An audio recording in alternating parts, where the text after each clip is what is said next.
Steve, welcome back to the show. Good to see you. Commander, always great to have you on here, be on here. And I guess it's the last time I can call you Commander, right? Probably. You got 11 days until that's officially retired. And we move forward a rank. Move forward. All right. But regardless, you still salute me. So that's I got it. I'm a junior officer. Right. I got it. Yeah. Well, I'm trying to tell the Secretary of War that my promotion ceremony is going to be in uniform so that I can say Major Hegseth. But I don't think that's going to fly. Look, I know you're out there in Arizona. Yeah. As we head into the weekend, you're going to be broadcasting live, War Room. What is it? I mean, it's fascinating. I don't have you. I mean, the idea that you're out there, that we're filling a football stadium to honor a 31-year-old, to me, just speaks volumes of the impact that Charlie had. The impact that Charlie had in the moment that we're in, I think both. It's a combination. I mean, Sunday is a MAGA state funeral, right? This is going to be many hours of worship. Then it's going to be a more secular celebration of life for Charlie Kirk, and you're going to have some of the most important people in the country there, both in the religious side and in the presentation. This is a MAGA state funeral, and I think it's being put together by the Turning Point team with all the kind of class and thought and reflectiveness that Charlie had. But no, it's both the impact of one guy. And look, I tell people I've had the opportunity to work with Andrew Breitbart and Charlie Kirk, and both of those are generational talents. They cannot be replaced. And people run around trying to replace them. You're just wasting your time. These guys come along once a generation. And you've got Trump, who I think comes along, as I said, the third time we've had General Washington, President Lincoln, and President Trump. So it's a very unique time. But two of these were cut down really in the prime of life, one by a heart attack and the other by an assassin's bullet. So it's going to be very important. And I think everybody, all of your audience, the podcast audience, ought to tune in, because it's going to be a historical event. It'll be an event people will talk about many, many decades from now. I got to tell you, you guys know Medicare is a mess. It's made worse by brokers who are pushing garbage plans. If you have a mother or a father or uncle, aunt, grandparent, you know what I'm talking about. Everyone is trying to sell your parents or your friends or your family these junk plans. President Trump is in control. The Department of Justice is cracking down, and they just sued 3 major Medicare brokers for claiming to be unbiased while allegedly steering people towards plans that got them big kickbacks. It's a big problem. The lawsuits are ongoing, so it's critical that you find honest help to protect yourself. That's why I want to talk to you guys about Chapter, that you can share this with your friends. It was started by people who went through the experience personally, who had their own parents scammed, and they know what it's like because they got pushed a bad plan, and there was more focused on commissions than actually suiting their parents. I've had this conversation with my own mom, because, as you know, they get hit up all the time about what doctors, what benefits they need. Oh, well, we can help you out. That's Chapter's mission is very simple, which is to get every American the honest, straightforward Medicare advice that they need. Here's how they're different. They compare every plan nationwide, not just a handful. So they're dealing with everybody, and they know how to save an average of about $1,000 a person. It couldn't be easier. In under 20 minutes, they'll actually give you all of the options that make sense for you. And if you're on the right plan, they'll just tell you that. They'll say, stick with this one. But if there's a better one that can save you money, like up to $1,000, then they're going to share that with you. That's great. So if you're 64 or older, or know somebody is, maybe you're a caretaker, or it's your parent or grandparent or whatever, aunt, uncle, friend, give them a call at 978-746-2315, 978-746-2315 to make sure that you've got the right Medicare plan for yourself or for a loved one. If you are wondering, if you're listening to the audio version or something or missed that number, it's always in our YouTube show notes. So you can go get that number once again, 1-978-746-2315.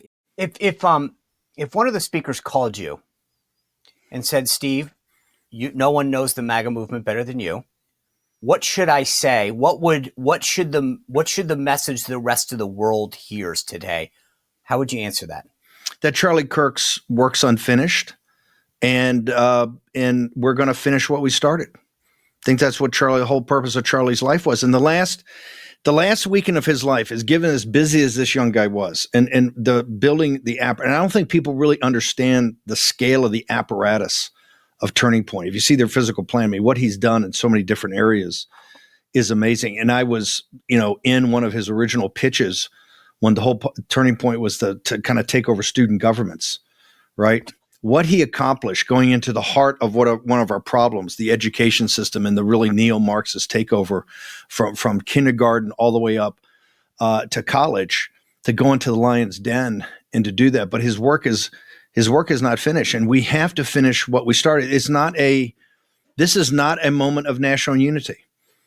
The MAGA state funeral on Sunday it'll be a unifying moment to those people, I believe, that still believe in the greatness of the American Republic, in the concept of make America great again, to go back and to bring back and to basically enforce the greatest values this country's ever had. Not the people that are mocking Charlie Kirk and the people that are mocking his children and the people that are skipping around that he's dead. You can't unify with that. And that's fine. It's not that I'm not whining about it, but I say, don't look for unity. We are about victory. So I think if I would say, look, this MAGA movement, which is a working class, middle class, and made up because of Charlie of a huge contingent of people under 30 years old, under 35 years old, who really had no association with politics at all. And as you know, Sean, having been more in the more traditional Republican Party before you became part of President Trump's movement, we've had college Republicans. We've had really good organizations, and they were able to move the ball only so much forward with all that hard work and great arguments, right? Charlie Kirk took it a whole nother level and brought in many people that weren't just drawn to politics. One of the reasons I think he was able to do that and the other organizations didn't is that you can't look at Charlie Kirk's work unless you look at the religious side of it. Like I said, he went the last weekend of his life, he went to Korea. And I was supposed to go, but because of other scheduling things, I couldn't. So Grace Chong and Mo went with Charlie to an event. Wait, just so people understand, tell us Grace and Grace Chong is the chief operating officer, CFO, and head and queen of the trolls for War Room. Been with me for years. She's of Korean descent. And Mo Bannon is our CEO, West Point grad, 101st Airborne. And they were invited with Mina Kim to go to Korea. Charlie went. Now think about it. With everything he had going on, he went over, and this is like you fly over in a 12-hour flight, you do 6 hours, 8 hours of stuff, and you get back on the plane. The last weekend of his life, he went over.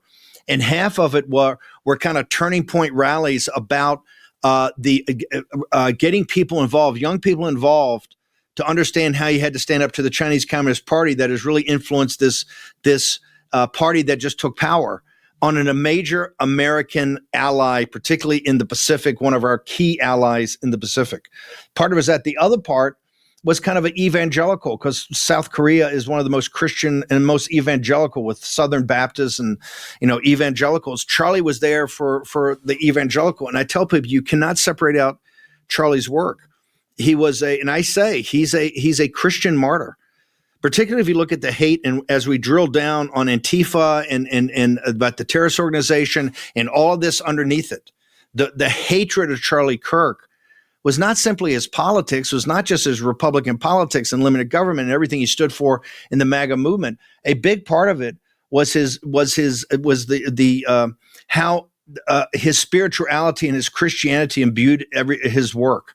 And I think you see that in his last weekend of his life in Korea, where he combined both.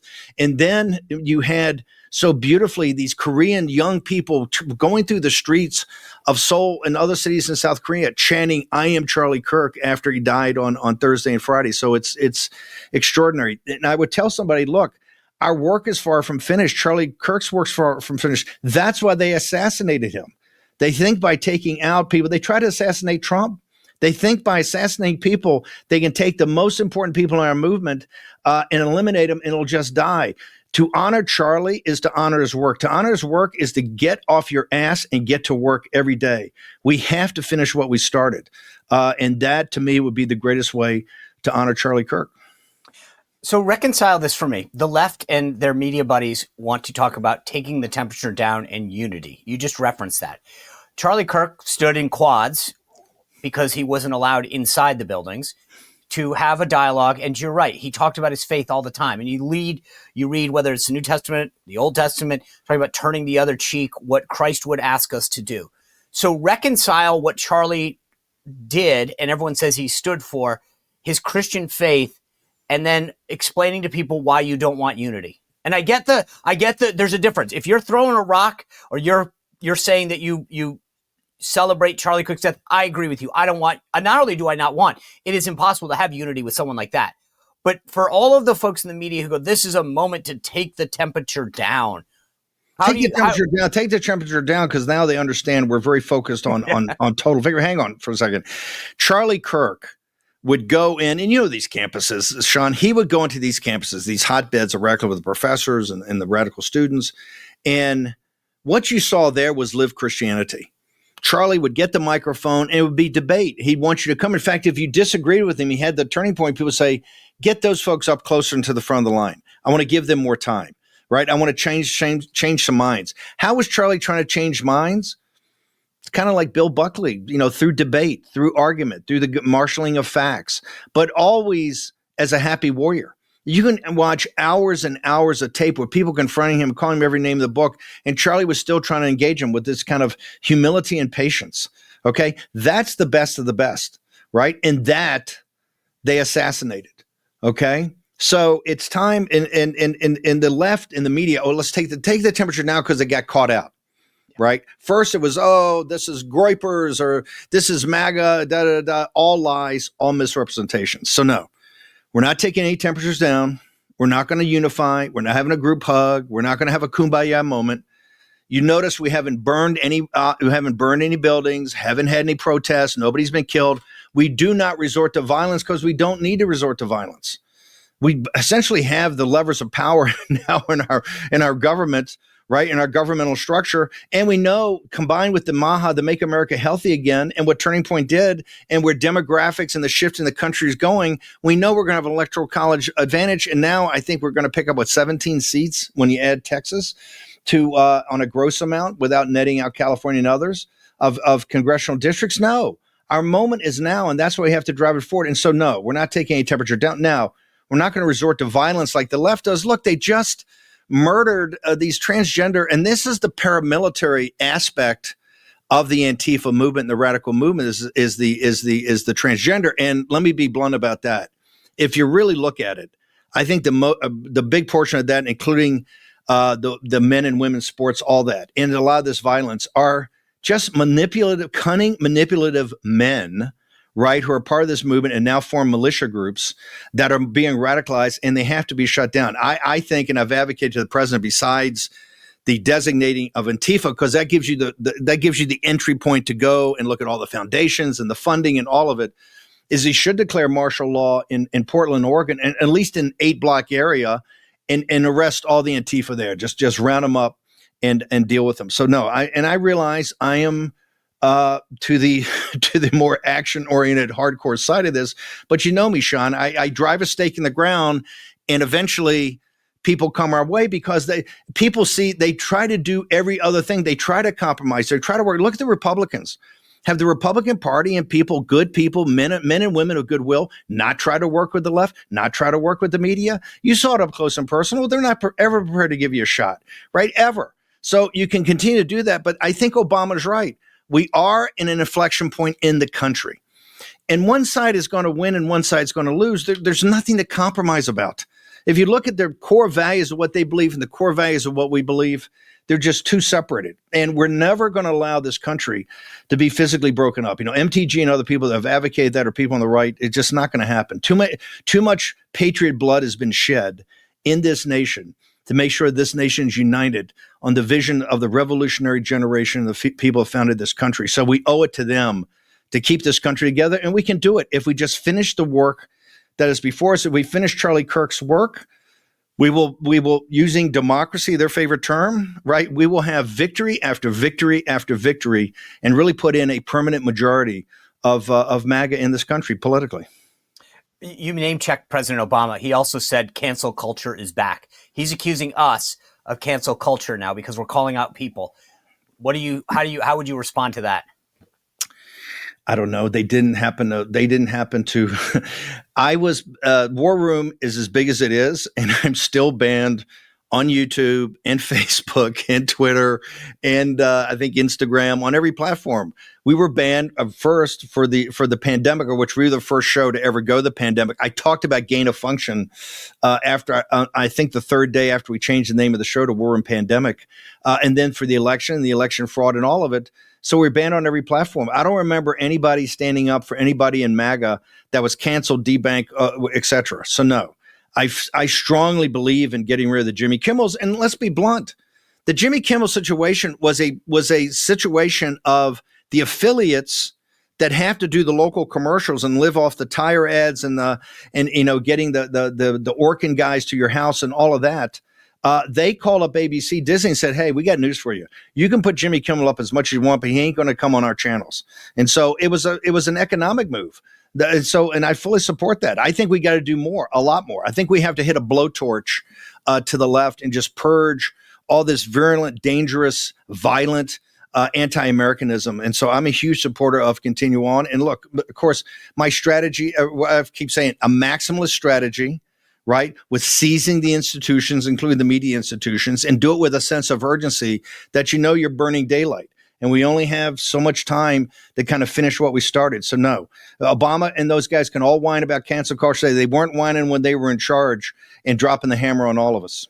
No, not at all. So what's the next target? We got Colbert, we got Kimmel. What do you think's next? I mean, the president said it's going to be NBC, right? It's the late night host. I don't know. I think it's deeper than that. I believe you're going to see a major revolution over at CBS News. I just think now, like I say, seize the institutions. I think people from a practical basis, the capitalists, the owners and the shareholders are going to say, hey, we can't keep these guys out anymore. They happen to be, 55% of the American people going to 60, 65% with the demographic shifts in the country overall, more to the MAGA South and Southwest, to the shift even inside those states themselves to just leave these kind of islands. If you look at the map of the country, you have the woke universities, right? And you have these urban areas. That's about it. The rest of the country's red. And I think finally Wall Street and corporate America are realizing that we're not going to back down. We're not going to stop. They debanked us. They tried to fire people, all of it. That's not going to happen. And I'm a huge supporter of getting rid of these people that mocked Charlie Kirk and mocked his children. I think it's fantastic. And I just say we should do more of it. It should be more intense, more urgent. And I'm a huge believer in this. I think you're going to see it picking up momentum, not just simply because the president, I think, believes it needs to be done and people around him needs to be done. You can just listen to Stephen Miller on Sean Hannity the other night, or when he was on Charlie Kirk's show with Vice President Vance on Monday. And Stephen, as you know, Sean, you know him as well as anybody, how long Stephen's been working on this project. So no, and this is why I think what one of the biggest changes we've seen over the last 72 hours is President Trump now coming out and saying, okay, we are going to name Antifa and its affiliates a major terrorist organization. That's essentially a game changer. And that's why the mainstream media is apoplectic about that. When he signs that executive order, they're going to realize, I think the game is over, because then you can start getting into the financing, you start to get into the operation, you start getting into the interconnectivity with politicians and with media organizations and with these NGOs. So I think it's a game changer. And I think it shows you that this Stephen Miller, Steve Bannon school of thought here is winning out. Katie Miller was on the show yesterday. Regardless of what anyone thinks of Stephen Miller, Katie, the stuff that they've put their family through is just it's unacceptable. It's horrible. And by the way, I'm glad you did that, because I've told Katie, I don't think they've put out there enough how their family's been terrorized. And this is when people tell me, well, the woke culture, but I said it's not on the same side. It's ridiculous. No. Look at what's happened. And these people are dangerous. The both sidesism is got us. I've been saying this for a week. This is not both sides, because you know what? Until you have somebody standing outside your house threatening your family, don't talk to me. Until you show up on a college campus with a SWAT team to protect you, explaining to you your out routes, don't talk to me. The left has no idea what this is like. Sean, he's a buddy of yours, so you know him pretty well.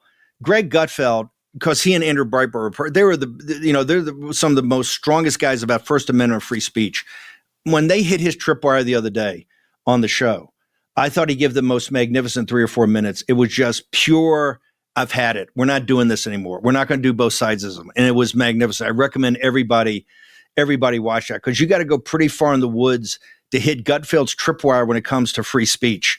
And he's finally had enough of it. And one thing, people do not know what people working for President Trump have gone through, right? And what their daily lives are. People in the White House and dangers. I mean, the Millers have had pretty big security from the beginning. And I mean, like Secret Service to the max, for the reason is they're under death threat constantly. And that should not have to happen if you're serving your country. It doesn't happen when they're in office. It didn't happen under Biden or Obama. So it just shows you there's no both sides of it. And this is why I say there's nothing to unify around.